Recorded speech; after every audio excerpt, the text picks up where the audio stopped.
Mulai sekarang Emir menganggap Reyhan sebagai keponakan ayahnya sehingga dia berjanji tidak akan berkata kasar ataupun mengganggunya.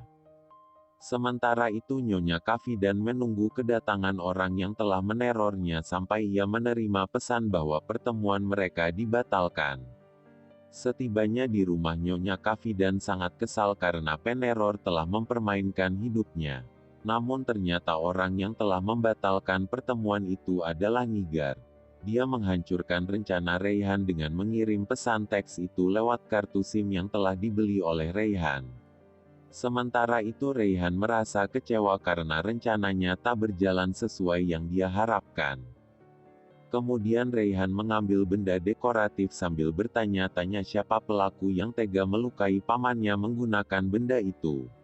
Sementara itu Nyonya Kafidan dihantui rasa penasaran dengan orang yang telah menerornya sampai mencurigai semua pelayan di rumah. Kemudian Nyonya Kafidan menuduh Cemre karena dia pernah mencurigai Nyonya Kafidan adalah penyebab kecelakaan Tuan Hikmet. Lalu Nyonya Kafidan pun menghubungi Cemre untuk memastikan kecurigaannya, namun Cemre tak ingin diganggu setelah sikap buruknya terbongkar oleh Emir.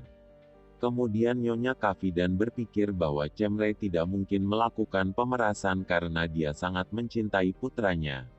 Emir datang menemui ayahnya saat Reyhan sedang memberinya makan dan keduanya pun saling bergotong royong membantu mengurus Tuan Hikmet. Kemudian Reyhan menjelaskan pada pamannya bahwa Emir tidak akan mengganggu atau menyakitinya lagi. Masal bersiap pergi berkemah dengan teman sekolahnya lalu mengajak ayahnya untuk ikut bersamanya. Namun Kemal menolak karena dia sibuk bekerja sehingga Masal menjadi sangat marah. Kemudian Narin memarahi Kemal karena menyakiti hati Masal sampai tak mau meluangkan waktu untuk putrinya sendiri. Namun Kemal malah marah pada Narin sambil menegaskan bahwa dia bukan ibu kandung putrinya. Kemudian Kemal merasa bersalah karena melihat putrinya terlihat sedih sehingga Kemal memutuskan untuk pergi ke perkemahan. Masal terlihat sedih walaupun ayahnya setuju ikut berkemah bersamanya. Kemudian Sehrie memberitahu Narin bahwa Masal selalu bermimpi memiliki keluarga yang utuh dan bahagia. Mendengar hal itu membuat Narin sedih sehingga memutuskan untuk pergi bersama mereka. Setibanya di lokasi perkemahan Narin segera memasang tenda dibantu oleh Masal. Kemudian tangan Masal terluka lalu Narin pun segera membalut luka putrinya dengan penuh kasih sayang. Sementara itu Yonca merasa cemburu mengingat Kemal yang melindungi Narin dari Talas. Kemudian Yonca pun menghubungi Talas karena dia berniat menghancurkan pernikahan Kemal dan Narin. Nyonya Kafidan sangat kesal karena gagal menyelidiki peneror sampai tak sengaja bertabrakan dengan Nigar. Kemudian Nyonya Kafidan memecat dan mengusir Nigar karena bekerja dengan buruk. Sementara itu Nigar tidak terima atas penghinaan yang dilakukan Nyonya Kafidan sehingga Nigar memutuskan untuk mengakui bahwa dia adalah saksi di hari Nyonya Kafidan memukul Tuan Hikmet. Kemudian Nyonya Kafidan pergi ke dapur untuk menemui Nigar dan berdiskusi tentang ancamannya. Namun Nigar malah memanfaatkan situasi itu dengan meminta sejumlah uang sebagai imbalan untuk menyembunyikan rahasianya. Reyhan muncul saat Emir dan ibunya sedang makan sehingga Emir menyuruh Reyhan untuk bergabung dan makan bersamanya. Sementara itu Nyonya Kafidan sangat kesal karena sikap buruk Emir telah berubah apalagi ancaman dari Nigar terus bergema di pikirannya. Kemudian Nyonya Kafidan menemui Reyhan karena marah atas keputusan Emir yang membuat Reyhan duduk di meja makan keluarga. Reyhan pun sangat sedih sehingga menghubungi Narin untuk memberitahu perubahan sikap Emir. Kemudian Narin menyarankan Reyhan untuk mencari pekerjaan agar membebaskan pikirannya. Reyhan pun setuju dengan ide sahabatnya itu apalagi penghinaan Nyonya Kafidan membuatnya harus mencari uang untuk makan dan pulang kampung. Kemudian Emir menawarkan pergi bersama menggunakan mobilnya. Namun Reyhan tidak memberitahu tentang pekerjaan karena berpikir bahwa Emir sudah tidak peduli lagi dengan hidupnya. Kemudian Reyhan pergi ke agensi tenaga kerja namun tidak ada pekerjaan selain menjadi pembantu. Namun Reyhan menerima profesi itu karena dia sangat membutuhkan pekerjaan. Kemudian agensi itu sangat berterima kasih karena Rayhan bersedia bekerja di rumah Nyonya Nevin yang memiliki sikap keras sampai tak ada yang mau bekerja di sana selain Rayhan. Nyonya Suhaila mengambil ponsel Cemre karena terus berhubungan dengan Nyonya Kafidan. Kemudian Nyonya Suhaila menasihati putrinya untuk berhenti merusak hidup orang lain dan mengingatkan Cemre bahwa Emir tidak pernah mencintainya. Namun Cemre malah marah dan menegaskan pada ibunya bahwa lambat laun Emir pasti akan membalas cintanya. Di perkemahan para orang tua harus mencari harta karun. Namun Kemal dan istrinya malah tersesat di hutan sampai Narin teringat saat ayahnya mati di tangan sekelompok mafia. Sementara itu Kemal sangat khawatir pada putrinya, namun teman Kemal menyuruhnya untuk tidak khawatir karena Masal baik-baik saja. Sementara itu Yonca pergi ke rumah Kemal dengan alasan mengirim dokumen.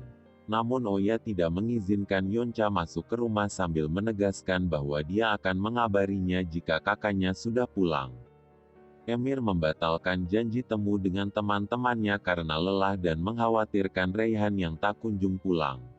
Namun tak lama kemudian Rayhan pulang sampai Emir bertanya-tanya dari mana Rayhan berasal karena pulang larut malam. Sementara itu Rayhan merasa lapar sehingga mencoba mengambil kue di dapur. Namun Rayhan teringat dengan ucapan Nyonya Kafidan sehingga Rayhan tidak jadi mengambil kue itu.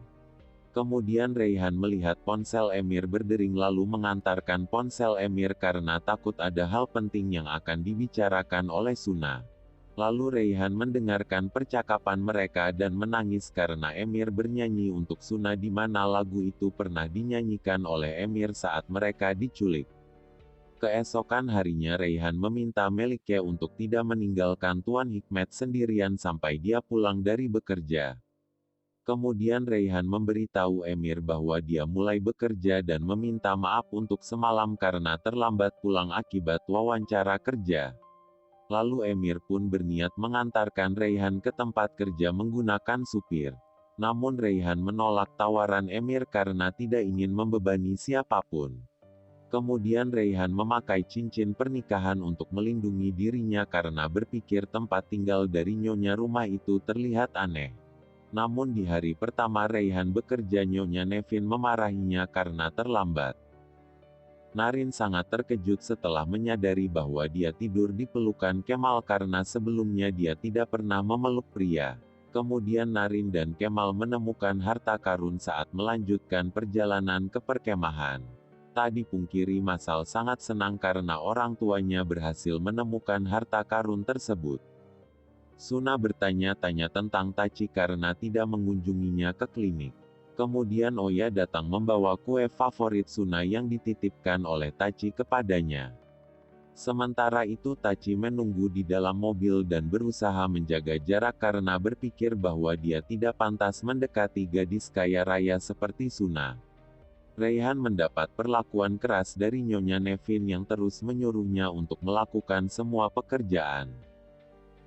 Sementara itu Emir mengkhawatirkan Rayhan dan bertanya-tanya tentang lokasi mantan istrinya bekerja.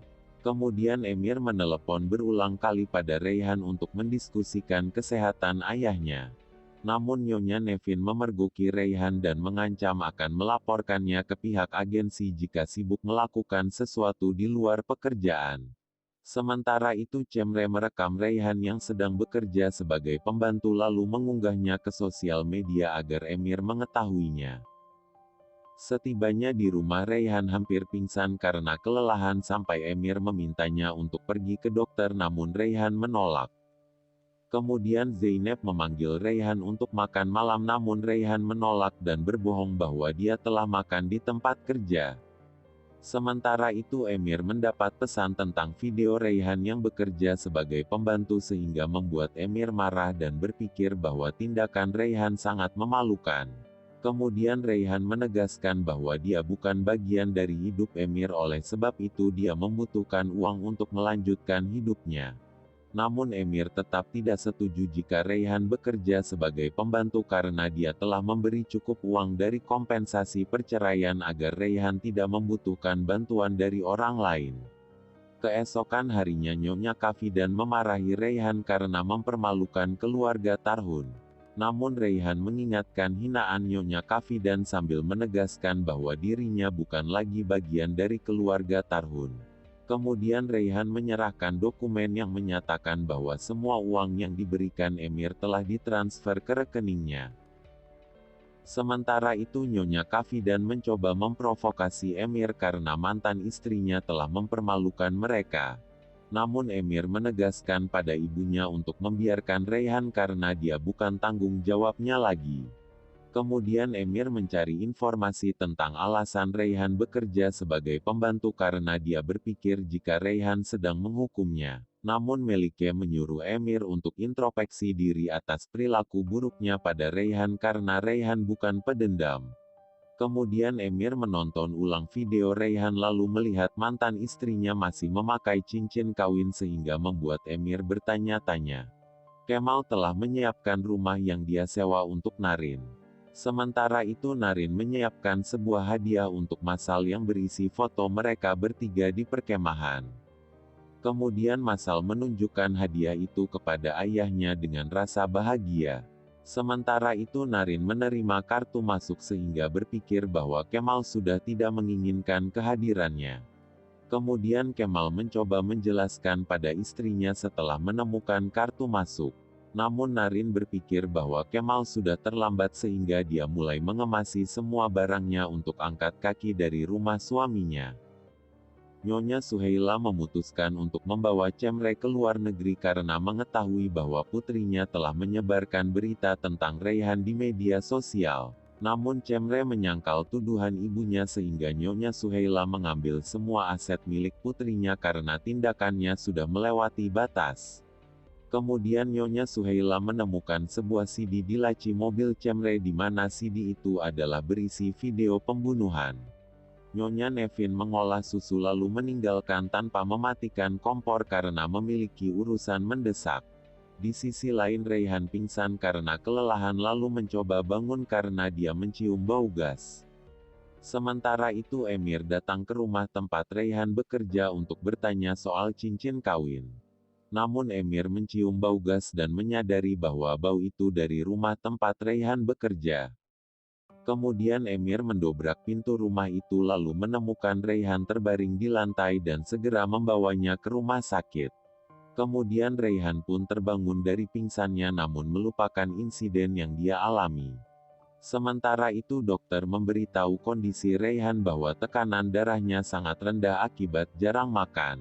Mendengar hal itu membuat Emir sangat marah karena Raihan tak mempedulikan kesehatan sehingga Emir meminta mantan istrinya untuk tetap tinggal di rumah untuk merawat ayahnya. Nyonya Suheila terus menelepon putrinya sampai Cemre muak dengan ibunya karena ikut campur ke dalam hidupnya. Sementara itu Cemre sangat khawatir karena Emir tak kunjung pulang. Namun tak lama Emir menghubungi Nyonya Kafidan untuk memberitahu ibunya bahwa dia akan pulang terlambat karena bertemu dengan temannya. Keesokan harinya Raihan dipulangkan dari rumah sakit sehingga Emir memberi aturan kepada mantan istrinya untuk istirahat dan makan serta meminum obat tepat waktu. Nyonya Kafidan dan Cemre terus diancam oleh Talas karena telat mengirim uang yang dijanjikan oleh mereka di setiap bulannya. Namun mereka berencana tidak akan membayar Talas lagi karena mereka tahu jika Emir bukan pembunuh.